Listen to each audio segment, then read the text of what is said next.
নমস্কাৰ সকলোকে আমাৰ অন্য এটা ভিডিঅ'লৈ স্বাগতম জনালোঁ। মই হৈছোঁ পবিত্ৰ বৰা আৰু আপোনালোকে চাই আছে ষ্টাডিত পবিত্ৰ। আমি আজি পুনৰ গ্ৰেড 4 যি এটা সিৰিজ ষ্টাৰ্ট কৰিছোঁ তাৰ এইটো 2 নম্বৰটো পাৰ্ট। আগৰটো পাৰ্ট যদি চোৱা নাই তেন্তে সকলোৱে গৈ চাব। আমি ইম্পৰ্টেণ্ট কুৱেশ্যনসমূহ লৈ আহিছোঁ। যোৱা ভিডিঅ'টো আমি আগৰ বছৰসমূহত অহা গ্ৰেড 4 পেপাৰসমূহৰ ওপৰত কুৱেশ্যনসমূহ আলোচনা কৰিছোঁ। আজিৰ ভিডিঅ'টোতো তেনেধৰণৰ কুৱেশ্যনসমূহ লৈ আহিছোঁ। গতিকে সকলোৱে ভিডিঅ'টো শেষলৈকে চাব। যিসকলে আমাৰ চেনেলটো এতিয়াও ছাবস্ক্ৰাইব কৰা নাই সেইসকলে চেনেলটো ছাবস্ক্ৰাইব কৰি বন্ধু বান্ধৱীৰ সৈতে শ্বেয়াৰ কৰি দিব। আৰু যদি তোমালোকে ইয়াৰ PDF পাব বিচাৰা তেন্তে ডেছক্ৰিপশ্যনতে তাৰ লিংকটো দিয়া আছে, সকলো ঠাইত জইন হৈ ল'বা, তাতে PDF সমূহ পাই যাবা। তেন্তে বেছি দেৰি নকৰি কুৱেশ্যনৰ মাজলৈ যাব বিচাৰিছোঁ।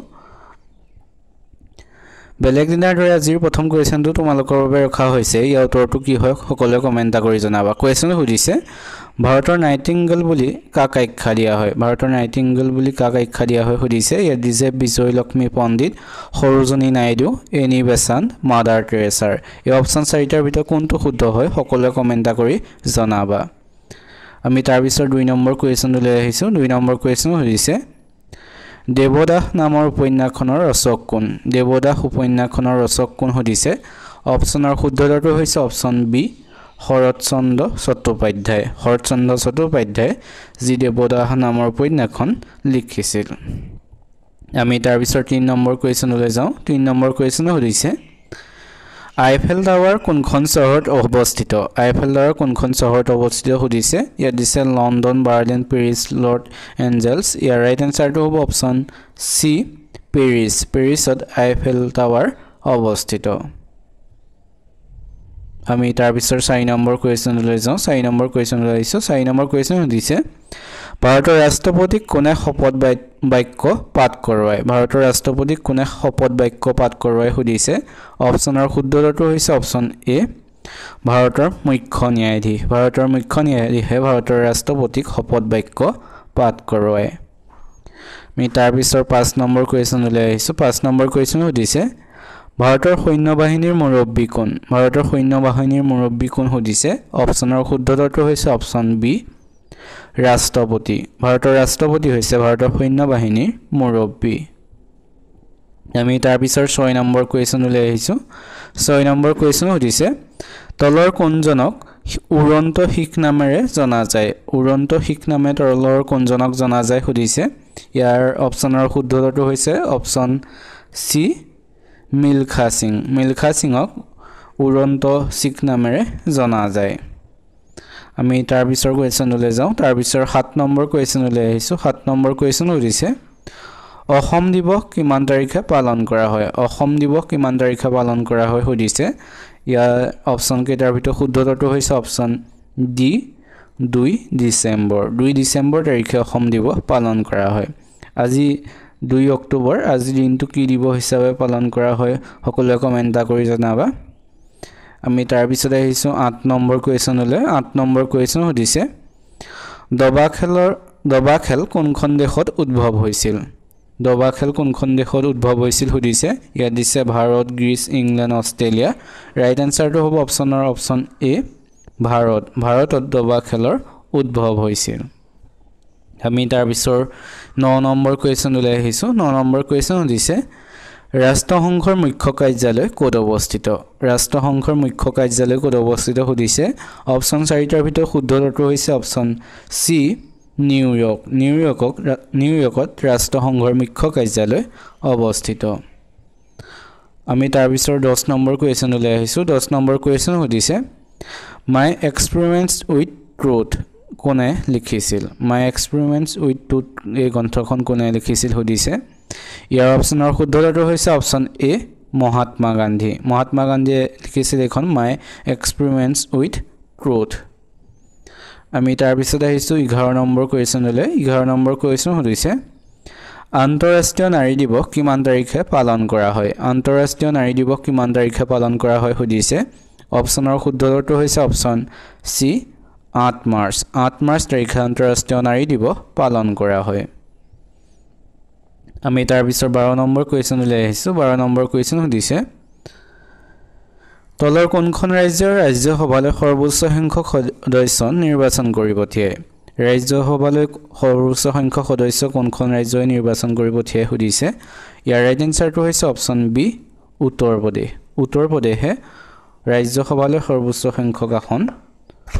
সৰ্বোচ্চ সংখ্যক সদস্য নিৰ্বাচন কৰি পঠিয়ায় আমি তাৰ পিছৰ কোৱেশ্যনলৈ যাওঁ তাৰ পিছত আহিছো 13 নম্বৰ কোৱেশ্যনলৈ 13 নম্বৰ কোৱেশ্যন হৈছে ৰাজ্যৰ বিশ্ববিদ্যালয়সমূহৰ আচাৰ্য হিচাপে কোনে কাৰ্যনিৰ্বাহ কৰে ৰাজ্যৰ বিশ্ববিদ্যালয়সমূহৰ যি আচাৰ্য সেই আচাৰ্য হিচাপে কোনে কাৰ্যনিৰ্বাহ কৰে সুধিছে ইয়াত দিছে মুখ্যমন্ত্ৰী মুখ্য ন্যায়াধীশ ৰাষ্ট্ৰপতি ৰাজ্যপাল ইয়াৰ ৰাইট এনসাৰটো হৈছে অপচন ডি ৰাজ্যপালে ৰাজ্যৰ বিশ্ববিদ্যালয়সমূহৰ আচাৰ্য হিচাপে কাৰ্যনিৰ্বাহ কৰে আমি তাৰ পিছৰ 14 নম্বৰ কোৱেশ্যনলৈ যাওঁ 14 নম্বৰ কোৱেশ্যন হৈছে কামাখ্যা মন্দিৰ কোনটো পাহাৰত অৱস্থিত কামাখ্যা মন্দিৰ কোনটো পাহাৰত অৱস্থিত সুধিছে ইয়াৰ অপচনৰ শুদ্ধটো হৈছে অপচন এ নীলাচল পাহাৰত কামাখ্যা মন্দিৰ অৱস্থিত যোৱাৰ পৰীক্ষাত আহিছিলে যি উমানন্দ মন্দিৰ ক'ত অৱস্থিত হয়তো এবাৰ কামাখ্যা মন্দিৰ আহিব পাৰে সকলোৱে চাই যাবা আমি তাৰ পিছত আহিছো 15 নম্বৰ কোৱেশ্যনলৈ 15 নম্বৰ কোৱেশ্যন সুধিছে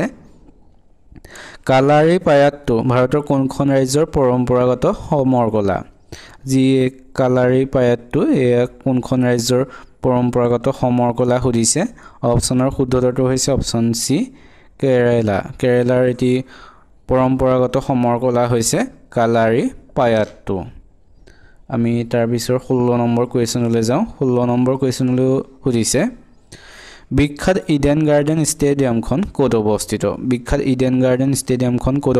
সুধিছে ইয়াৰ অপচন 4টাৰ ভিতৰত শুদ্ধটো হৈছে অপচন বি কলকাতাত বিখ্যাত ইডেন গাৰ্ডেনখন অৱস্থিত আমি তাৰ পিছৰ 17 নম্বৰ কোৱেশ্যনলৈ আহিছো 17 নম্বৰ কোৱেশ্যন সুধিছে ভাৰতৰ কোনটো সাগৰীয় বন্দৰ আৰব সাগৰৰ উপকূলত অৱস্থিত কোনটো সাগৰীয় বন্দৰ যি আৰব সাগৰৰ উপকূলত অৱস্থিত সুধিছে ইয়াৰ অপচন 4টাৰ শুদ্ধটো হৈছে অপচন এ কাণ্ডলা বন্দৰটো ভাৰতীয় যি সাগৰীয় বন্দৰ এটো যি আৰব সাগৰৰ উপকূলত অৱস্থিত মনত ৰাখিবা হেতু আমি তাৰ পিছত 18 নম্বৰ কোৱেশ্যনলৈ আহিছো 18 নম্বৰ কোৱেশ্যন সুধিছে জ্ঞানপীঠ বঁটা লাভ কৰা প্ৰথমগৰাকী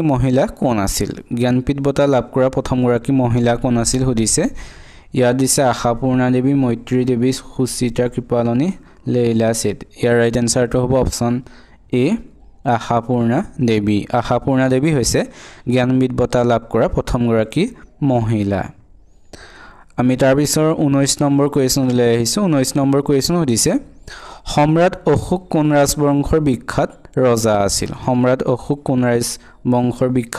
আছিল সুধিছে ইয়াৰ ৰাইট এনসাৰটো হ'ব অপচন সি মৌৰ্য ৰাজবংশৰ সম্ৰাট অশোক মৌৰ্য ৰাজবংশৰ বিখ্যাত ৰজা আছিল আমি তাৰ পিছৰ আহিছো আজি 20 নম্বৰ কোৱেশ্যনলৈ 20 নম্বৰ কোৱেশ্যন সুধিছে মিটাৰ প্ৰতি সেকেন্ড কিহৰ একক সুধিছে ইয়াৰ অপচন 4টাৰ ভিতৰত শুদ্ধটো হৈছে অপচন বি গতি মিটাৰ প্ৰতি সেকেন্ড গতিৰ একক তোমালোকে আজি ভিডিওটো চাই কেনেকুৱা পাইছা সকলোৱে কমেন্ট কৰি জনাবা যদি ভাল পাইছা তেনেহলে চেনেলটো সাবস্ক্ৰাইব কৰি বন্ধু বান্ধৱীৰ সৈতে শেয়াৰ কৰি দিবা যদি তোমালোকে ইয়াৰ পিডিএফটো পাব বিচাৰা তেন্তে ডেসক্ৰিপচনতে টেলিগ্ৰাম লিংকটো দিয়া আছে তাত সকলোৱে জয়েন হৈ লবা নহলে তোমালোকে নিজে টেলিগ্ৰামত গৈ সাৰ্চ কৰিব পাৰা ষ্টাডি উইথ পবিত্ৰ বুলি তাতে তোমালোকে পিডিএফ সমূহ পাই যাবা আৰু পৰীক্ষালে যেহেতু আৰু গ্ৰেড 4 পৰীক্ষাটো আছে বেছি দিন নাই তোমালোকে ভালকৈ পঢ়া শুনা কৰা ইউটিউবৰ ভিডিও সমূহৰ ওপৰত তোমালোকে যি সমূহ কিতাপ আছে কিতাপসমূহ চোৱা অকল ইউটিউবৰ ভিডিওৰ ওপৰতে নিৰ্ভৰ নকৰিবা যেহেতু আগৰ পৰীক্ষাসমূহত দেখা গৈছে যে কোৱেশ্যনসমূহ ক'ৰ পৰা কেনে ধৰণৰ আহিছে ধৰিব পৰা হোৱা নাই তেনে ধৰণৰ কমন কোৱেশ্যন বেছি পোৱা নাই কিছুমান পৰিছে কিন্তু গতিকে তোমালোকে কিতাপসমূহ অধ্যয়ন কৰা যি ভাৰতৰ বা পৃথিৱীৰ তেনে ধৰণৰ কোৱেশ্যনসমূহ বেছি অহা দেখা গৈছে তেনে ধৰণৰ কোৱেশ্যনসমূহ তোমালোকে চোৱা আমি তেন্তে তাৰ পিছৰ কোৱেশ্যনটোলৈ যাব বিচাৰিছো তাৰ পিছৰ 21 নম্বৰ কোৱেশ্যন সুধিছে এটা মাধ্যমৰ পৰা আন এটা মাধ্যমলৈ গতি কৰোঁতে পোহৰৰ দিশ সলনি হোৱাক কোৱা হয় এটা মাধ্যমৰ পৰা আন এটা মাধ্যমলৈ যি গতি কৰোঁতে পোহৰৰ দিশ সলনি হোৱাক কি বুলি কোৱা হয় সুধিছে ইয়াত দিছে প্ৰতিফলন অপৱৰ্তন সমাৰোপণ প্ৰতিসৰণ ৰাইট এনসাৰটো হৈছে অপচন ডি প্ৰতিসৰণ এটা মাধ্যমৰ পৰা আন এটা মাধ্যমলৈ গতি কৰোঁতে পোহৰৰ দিশ সলনি হোৱাক কি বুলি কোৱা হয় প্ৰতিসৰণ আমি তাৰ পিছত আহিছো 22 নম্বৰ কোৱেশ্যনলৈ 22 নম্বৰ কোৱেশ্যন সুধিছে তলৰ কোনটো দ্ৰব্যই নীলা লিটমাছ ৰঙা কৰে তলৰ কোনটো দ্ৰব্যই যি নীলা লিটমাছ হে ৰঙা কৰে সুধিছে ইয়াৰ ৰাইট এনসাৰটো হ'ব অপচন এ এচিডে নীলা লিটমাছ ৰঙা কৰে এটো হয়নে নহয় তোমালোকে ভালকৈ চাই লবা আমি তাৰ পিছত আহিছো 23 নম্বৰ কোৱেশ্যনলৈ 23 নম্বৰ কোৱেশ্যন সুধিছে এটা মৌল কিহেৰে গঠিত হয় এটা মৌল কিহেৰে গঠিত হয় সুধিছে ইয়াৰ ৰাইট এনসাৰটো হৈছে অপচন বি পৰমাণু এটা মৌল পৰমাণুৰে গঠিত হয় আমি তাৰ পিছত 24 নম্বৰ কোৱেশ্যনলৈ আহিছো 24 নম্বৰ কোৱেশ্যন সুধিছে শ্ৰীলংকাৰ ৰাজধানী চহৰ কি সুধিছে অপচন কেইটাৰ ভিতৰত শুদ্ধটো হৈছে অপচন সি কলম্বো হৈছে শ্ৰীলংকাৰ ৰাজধানী চহৰ আমি তাৰ পিছত আহিছো 25 নম্বৰ কোৱেশ্যনলৈ 25 নম্বৰ কোৱেশ্যন সুধিছে তলত দিয়া কোনগৰাকী ভাৰত ৰত্ন গ্ৰহণ কৰা প্ৰথম মহিলা সুধিছে অপচন কেইটাৰ ভিতৰত শুদ্ধটো হৈছে অপচন বি ইন্দিৰা গান্ধী হৈছে ভাৰত ৰত্ন গ্ৰহণ কৰা প্ৰথম মহিলা আমি তাৰ পিছত 26 নম্বৰ কোৱেশ্যনলৈ আহিছো 26 নম্বৰ কোৱেশ্যন সুধিছে ভাৰতৰ লৌহ মানৱ বুলি কাক কোৱা হয় সুধিছে অপচন কেইটাৰ ভিতৰত এটো সকলোৱে জানি পাইছেগে অপচন সি ইয়াৰ ৰাইট এনসাৰ চৰ্দাৰ বল্লভভাই পেটেলক ভাৰতৰ লৌহ মানৱ বুলি কোৱা হয় আমি তাৰ পিছত 27 নম্বৰ কোৱেশ্যনলৈ আহিছো 27 নম্বৰ কোৱেশ্যন সুধিছে ডেভিছ কাপ তলত দিয়া কোনবিধ ক্ৰীড়াৰ সৈতে জড়িত সুধিছে এনেধৰণৰ কুৱেশ্যনবোৰ পৰীক্ষাত অহা দেখা যায় ইয়াৰ অপচন চাৰিটাৰ ভিতৰত শুদ্ধটো হৈছে option A lawn tennis Davis cup lawn টেনিছৰ সৈতে জড়িত আমি তাৰ পিছত 28 নম্বৰ কুৱেশ্যনলৈ আহিছো 28 নম্বৰ কুৱেশ্যন সুধিছে ভাৰতৰ এখন ৰাজ্যৰ মুখ্যমন্ত্ৰী কোনে নিয়োগ কৰে সুধিছে ইয়াত দিছে প্ৰধানমন্ত্ৰী ৰাজ্যখনৰ ৰাজ্যপালে ৰাষ্ট্ৰপতিয়ে মুখ্য ন্যায়াধীশে ইয়াৰ ৰাইট এনসাৰটো হৈছে অপচন বি ৰাজ্যখনৰ ৰাজ্যপালে এখন ৰাজ্যৰ মুখ্যমন্ত্ৰীক নিয়োগ কৰে আমি তাৰ পিছত 29 নম্বৰ কুৱেশ্যনলৈ আহিছো 29 নম্বৰ কুৱেশ্যন সুধিছে সৰ্বশেষজন মোগল সম্ৰাট কোন আছিল সুধিছে ইয়াৰ ৰাইট এনসাৰটো হৈছে অপচন ডি বাহাদুৰ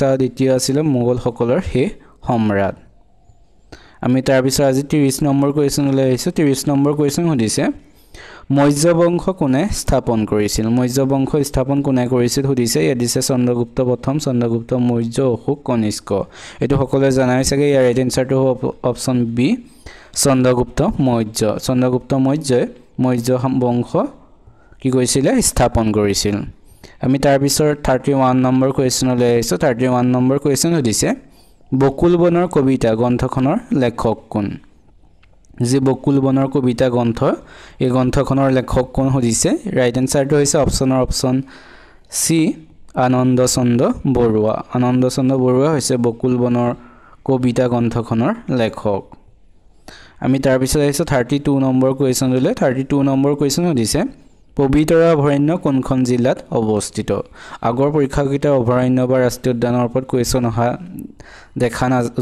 দেখা পোৱা নাছিলো গতিকে হয়তো এই পৰীক্ষাত গ্ৰেড 4 পৰীক্ষাত অহা সম্ভাৱনা আছে গতিকে তোমালোকে অভয়াৰণ্য বা ৰাষ্ট্ৰীয় এই সমূহৰ ওপৰত কুৱেশ্যনসমূহ চাবা নাহিব বুলি নচোৱাকৈ নাথাকিবা ইয়াত সুধিছে পবিতৰা অভয়াৰণ্য কোনখন জিলাত আছে ইয়াৰ ৰাইট এনসাৰটো হৈছে অপচন এ মৰিগাঁও জিলাত পবিতৰা অভয়াৰণ্যখন মৰিগাঁও জিলাত অৱস্থিত আমি তাৰ পিছত 33 নম্বৰ কুৱেশ্যনলৈ আহিছো 33 নম্বৰ কুৱেশ্যন সুধিছে শেৱালী কবি বুলি কাক কোৱা হয় সুধিছে অপচন দিছে ৰজনীকান্ত বৰদলৈ হেমচন্দ্ৰ বৰুৱা নীলমণি ফুকন ৰত্নকান্ত বৰকাকতি ৰাইট এনসাৰটো হৈছে অপচন ডি ৰত্নকান্ত বৰকাকতিক শেৱালী কবি বুলি কোৱা হয় আমি তাৰ পিছত 34 নম্বৰ কুৱেশ্যনলৈ আহিছো 34 নম্বৰ কুৱেশ্যন সুধিছে প্ৰথম ভাৰতীয় মহিলা ৰাজ্যপাল কোন আছিল সুধিছে অপচনৰ শুদ্ধটো হৈছে অপচন বি সৰোজিনী নাইডু হৈছে প্ৰথম ভাৰতীয় মহিলা ৰাজ্যপাল আমি তাৰ পিছত 35 নম্বৰ কুৱেশ্যনলৈ আহিছো 35 নম্বৰ কুৱেশ্যন সুধিছে জৱাহৰলাল নেহৰুৰ সমাধিস্থলক কি বুলি জনা যায় সুধিছে ইয়াৰ ৰাইট এনসাৰটো হৈছে অপচন এ শান্তিবন জৱাহৰলাল নেহৰুৰ সমাধিস্থলক শান্তিবন বুলি জনা যায় আজি আছিল এইকেইটা কোৱেশ্যন আজি কোৱেশ্যনসমূহ তোমালোকে কেনেকুৱা পালে সকলোৱে কমেন্ট এটা কৰি জনাবা কোৱেশ্যনসমূহ আমি আগৰ বছৰসমূহত আহি থকা কোৱেশ্যন পেপাৰৰ পৰা লৈ আহিছো গতিকে আজি যি আমি 35টা কোৱেশ্যন আলোচনা কৰিলো 35টাৰ ভিতৰত তোমালোকে কিমানটা শুদ্ধ উত্তৰ দিব পাৰিছা সকলোৱে কমেন্ট এটা কৰি জনাবা যি সকলে আমাৰ চেনেলটো এতিয়া সাবস্ক্ৰাইব কৰা নাই সেই সকলে চেনেলটো সাবস্ক্ৰাইব কৰি বন্ধু বান্ধৱীৰ সৈতে শ্বেয়াৰ কৰিবা যদি পিডিএফৰ বাবে তোমালোকে টেলিগ্ৰামত জনা হ'লবা তেন্তে আজিলৈ ভিডিঅটো ইমানে ধন্যবাদ